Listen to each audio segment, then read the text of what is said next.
Hello and welcome to Futures Friday Live for the week ending Friday, August 14th. My name is Rebecca Ryan. I'm a futurist and an economist. And ooh, dog, do we have one for you today. Michigan had a primary a week or two ago. Wisconsin had its primary a few days ago, August 11th. And knowing that all this was coming up, I thought, I got to put something together for the people who are interested in the politics. So today's Friday, August 14th, and I want to talk a bit about the future of democracy and the future of the American version of it, future of American democracy and the future of politics. This is probably not the last you're going to hear from me on this. This is kind of a meaty topic. And as a futurist, I feel a responsibility to help us imagine what brighter futures can look like.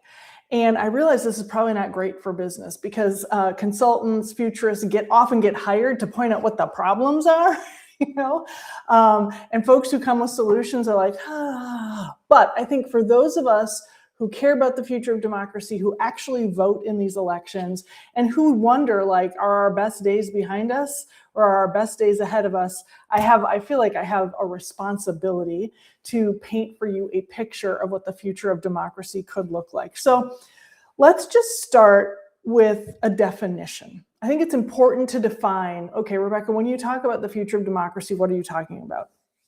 I want to bring you an aspirational picture of what the future of American democracy can look like.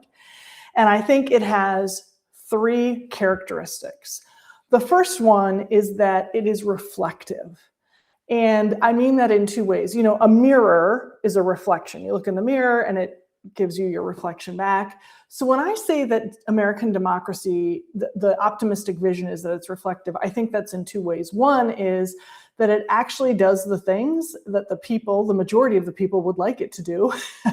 And then ideally, it's also reflective of who we are as a people. So if 80% of us are over the age of 80% of our elected representatives should be maybe over the age of 80 or able to reflect that demographic. Likewise, if most of us are under 40, our electeds should reflect that. Now, I know some of you are like, you idealistic snowflake. How is that possible? Well, one of the reasons that it's possible is if we open up our democratic systems and we don't continue to entrench incumbents. And we're going to talk about what some of those could be. So characteristic number one of the future of an enlivened American democracy is that it is reflective. Number two, that it's responsive. Again, that it carries out the will of the people. And I would also argue that ideally we'd like to close the gap between when something is important and when something gets done. That is difficult, but it's possible. And the third thing is that it's participatory. And what I mean by this is, I think many of us in America feel like the only time we're participating in democracy is when we go to the polls, which is at most 2 times a year, sometimes 3 times a year, depending on the cycle of your state and local elections with the federal cycle. And so today what I want to bring you are some real life examples of where these things are already happening. And I want to share some examples that I think we could bring forward. They're not out of left space. They're not from out of left field. They're not from Mars. That was a space reference. So these aren't difficult things, but it's going to take a little work to get there. So here we go. Let's talk first about being reflective. Now, remember the mirror thing, right? That our democracy, to be enlivened, it should mirror both who we are as voters, but also what we prefer. Now, we know that Americans, for example, favor background checks for gun legislation. We know that there's a lot of things people would like to do to help regulate guns a bit more. We know that most Americans, over half, 60%, favor abortion. We know that most of them favor a higher minimum wage, a $15 minimum wage. What we don't have are national policies that do that. But what we do have is this. When states go straight to the voters participate. So what we're finding is that we have to do some of these things at the state level if we want our democracies to be truly reflective. So an example is abortion rights won in Kansas. It also won in Ohio. Minimum wage measures have been passed 28 of 32 times since 1996.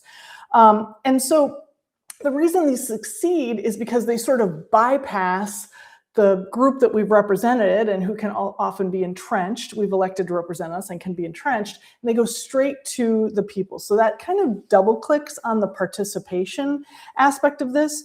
So the reflection piece is real, and here is an aspirational idea. So at the end of World War II, President Roosevelt came up with, he called it like the economic Bill of Rights. And it reminds me a little bit of Newt Gingrich's contract with America, because it was very specific about the things that it would do. And it also created this sort of moral banner over the top of the policy agenda. So, for example, this economic Bill of Rights says that people have a right to being paid fairly for work. They have if they're sick, they have a right to health care. It was kind of a series of things, and it was one of the things, coming back to Wisconsin, that helped our progressively rooted politicians reshape the Democratic agenda in Wisconsin and reshape the Democratic Party. Now, lest you think I'm spending too much time on the Democratic side, there is a progressive caucus in the US Congress right now that, inspired by Newt Gingrich, was genius. It was genius for a lot of reasons. But the progressives have started this similar sort of, what do they call it? They call it the new affordability agenda, mirrored after the Gingrich contract with America, which is great. But I just want to point out that when you have a faction of a group bringing this forward and it's not embraced by the mainstream, it's a problem. So, like, if the progressives want to go any place with this, the Democrats have to take on this contract for affordability, this agenda for affordability, or it will languish. But the other thing that I want to say is, one of the huge problems with the Democrats are they have a whack-a-mole of both the people in the tent. We have to focus group everything and make sure everyone is absolutely happy with things, which I think is ridiculous. We should try to do the best for the most for the longest. And the other thing is this whack-a-mole policy choice. It's a little bit of this, it's a little bit of this, it's a little bit of this.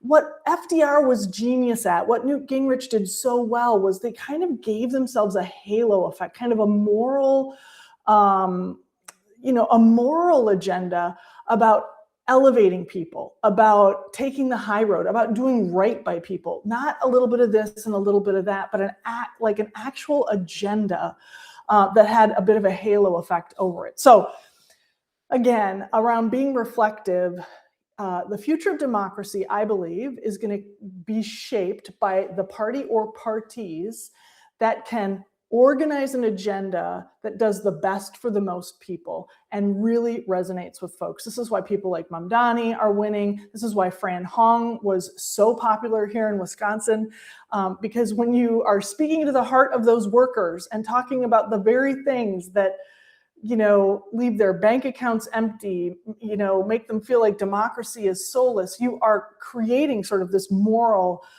agenda for change. So let's talk about the second component of an enlivened democracy as I'm describing it. And I would love to hear how you think about what an enlivened sort of future democracy could look like in the US. The second point is that it should be responsive. So the place you're seeing this already big time is at the state level. You're going to hear me say this again and again. The feds, what's happening in Washington, D.C. is largely broken, and that's not just because of the office holders today. It has been becoming more and more calcified over time, and it's just a system that doesn't work anymore. So when you see the laboratory of democratic reform, it's mostly happening at the state and at the local level. And I want to point out a couple of examples. So I think it was in 2018 in Utah. So this is deep red. There are 4 Republicans for every 1 Democrat in Utah. They passed Prop 4, which created an independent redistricting commission. They're like, we are not going to have this gerrymandering baloney that's happening in every other state. We are going to, for ourselves, figure out what our district should be. Now, in 2026, there was a GOP-led effort to repeal it, and the court struck it down. They were like, if the people of Utah want to do their own map process, we're going to let them do their own map process. In Alaska, they've RCV is something you're going to hear more and more about in the coming years, I'm sure, ranked choice voting. But Alaska has recently voted for a top 4 open primary and ranked choice general election. Maine is doing RCV for federal elections. Leave it to the Mainers, true independent thinkers, just like Alaskans, just like Texans. And the reason that I personally think ranked choice voting makes sense is because of what just happened in Wisconsin. We had 120,000 votes in the Democratic primary going to people who had dropped out of the race. Like my friend, I've never been more involved in a primary than I was in this one. I backed a candidate, Missy Hughes, friend of mine, former head of economic development for the state of Wisconsin, hard worker, attorney, comes out of Organic Valley, which is both ag and manufacturing. Rural folks loved her. People who were in economic development loved her. I thought she'd make a great candidate. Now, she dropped out shortly after the deadline for having her name printed on ballots. So what this meant is for the thousands of people who voted for her and voted for the other candidates who had dropped out of the race, their vote didn't count. And you couldn't even show up at the polls and say, hey, I sent my mail-in ballot in before my candidate dropped out of the race. I'd like to recast my ballot for somebody who's actually still in the race. You couldn't do it.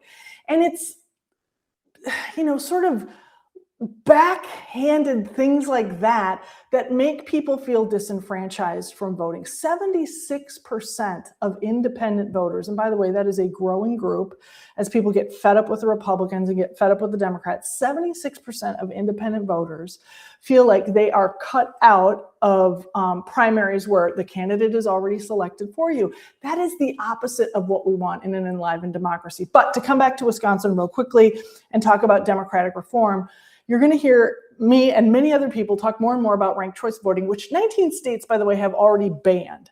19 states have banned ranked choice voting. But what it basically means is instead of filling in the circle for your candidate, in each of the races, you put a number next to the names of your top 3 or 4 candidates, whatever it is, so that if your top candidate drops out of the race, your vote would go to the second candidate. Right? And if they drop out of the race, your vote would go to the third candidate so that your vote counts regardless of what happens between the time that you send in your ballot and the time of election day.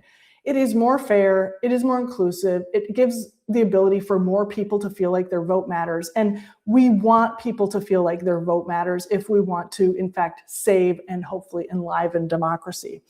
So, what happened in Wisconsin this week, so Fran Hong, who's a socialist Democrat, she was ahead in the polls by, I think, more than 20 points. The number 2 person behind her was David Crowley, who's the Milwaukee County executive.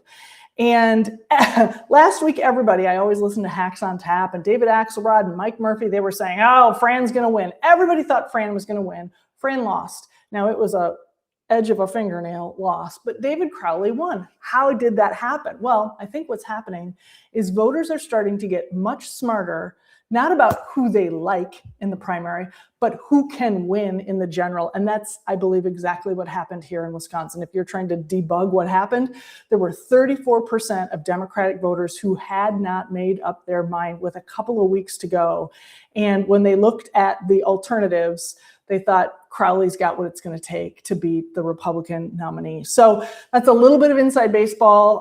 Crowley signs were popping up everywhere in these last 2 weeks. And Governor Evers has a 90% approval rating among Democrats in the state. He's by far the most popular Democrat, and he was stumping for Crowley. So hence we get this, this Crowley win. And this is it. But the tell here, sort of the weak signal, is people starting to think a little longer term about what their vote will mean for the general election. And Wisconsin, you guys, it's the swingiest of the swing states. So, watching what happens here, I think, is an interesting sort of tea leaf for what might happen in November, etc. Okay, so let me just check my notes because we got our third sort of big beat to come through. Oh, I do want to say one other thing about RCV. So I did some research and I was like, what do the 19 states have in common who oppose RCV or who have, made it unconstitutional? Well, this won't come as a surprise, but every one of the 19 states that abolished or banned RCV, it was done when in 17 of them, it was complete majorities of the same party throughout the state legislature. So you had Republicans who banned RCV, you had Democrats who banned RCV, but the kind of the reading between the lines is this is an opportunity to like maintain power, right? Because if you're the incumbent and you're probably going to run again, right? You don't want the other side to have a primary with ranked choice voting where if you pulled for if you pulled for a candidate who's no longer in the race, you want that vote to count. That would have completely changed things, for example, in Wisconsin, if we'd had ranked choice voting. I don't know that it would have affected the final winner because we can never know that, but it would have affected at least the ranking of who's what. So people in power naturally want to hang on to power. And this is why ranked choice voting gets abolished by those elected bodies who are in power currently. Now, the downside of that is eventually you're not going to be in power and you're going to wish you had ranked choice voting. But listen, thinking long-term this is not the natural handedness of politicians generally. Okay, so now let's talk about participation. There are some freaking cool experiments being run for participation. Now, one that we've talked about before is priority-based budgeting, PBB. We've got New York City did this. The city gave $30 million and asked people, we said, this is the people's money. And those citizens came and decided how that part of the budget could be spent. In Richmond, Virginia, the people's budget also, it's going to let your residents brainstorm, develop, and vote on city spending. That's pretty exciting.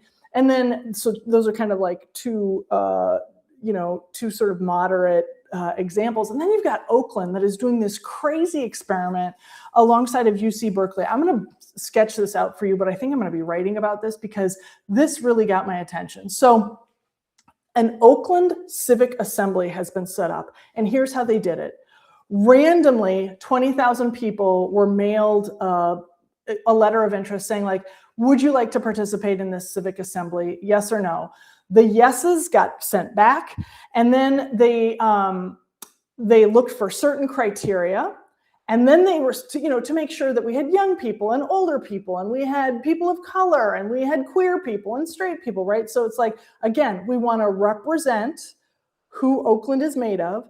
So once they got all of the demographic and those portfolios put together, then they did another round of randomization, which, by the way, goes clear back to like Greek or Roman times. Again, I'm going to write more about this. I'll tell you about it as I learn more. So now we have a truly randomized panel of people who say, yes, I want to be on the Oakland Civic Assembly. And they're going to be meeting one weekend in August, one weekend in September, and one weekend in October. And what's going to happen at those meetings? Well, the process is that they will hear from experts. And by the way, this is a single issue. I'm sorry, I should have mentioned this earlier. This is a single issue voters assembly.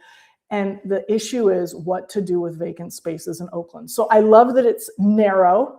It's something that affects nearly every neighborhood in Oakland. And this truly democratic process of asking people to volunteer, figuring out what their profiles are, and then randomizing to make sure that we have, somebody representing every neighborhood, every zip code, whatever, makes so much sense. So now, over the course of these 3 weekends, they will be hearing from experts. They will be able to ask experts questions. They will hear from neighbors, etc.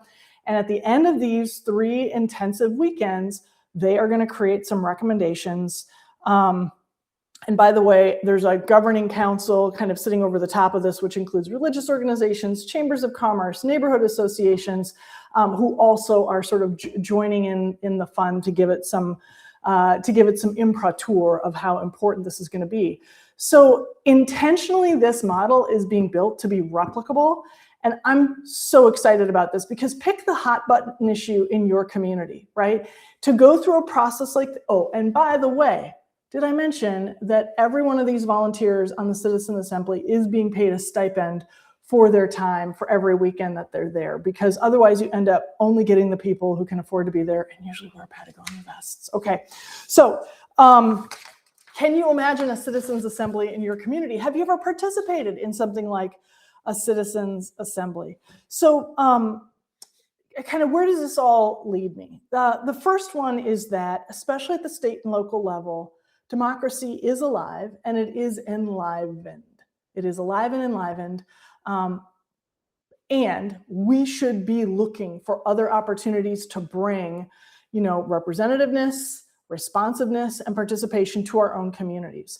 I'm going to be writing about some of these things in the weeks to come. So please share them with your communities of interest, see what you can get cooking on your end.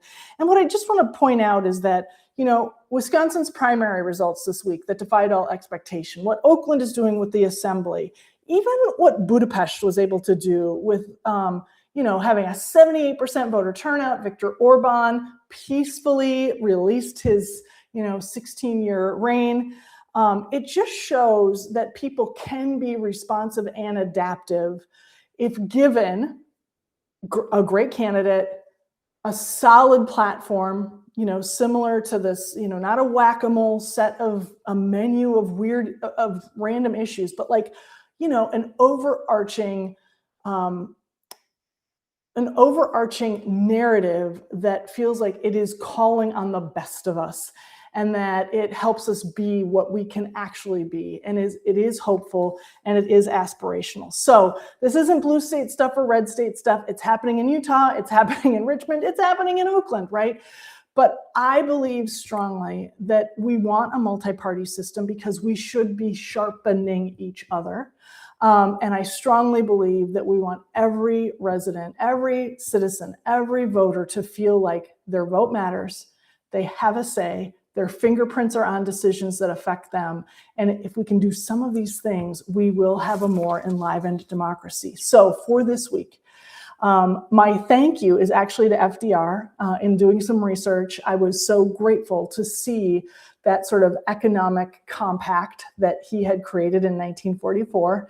And for the try this at home, I'm going to encourage you, jump off this and think about, so some of you are in a category where like you belong to some organization that's making democracy better, right? Maybe you're part of a state party system, you're going to knock doors this fall. And others of you aren't. And for those of you who are, I want to ask you about your commitment. Ask you about your commitment, not just to knock doors, but to think about what is the party platform? How do we turn this into a moral imperative? And for those of you who are like, yeah, that sounds like a good idea, I've never been able to really figure out what I want to do. Could you be a poll worker, right? Could you attend some meetings? Are you willing to do a little bit of research about what's happening in Richmond or Utah or Oakland and send that idea to your city council person, to your state representative, right?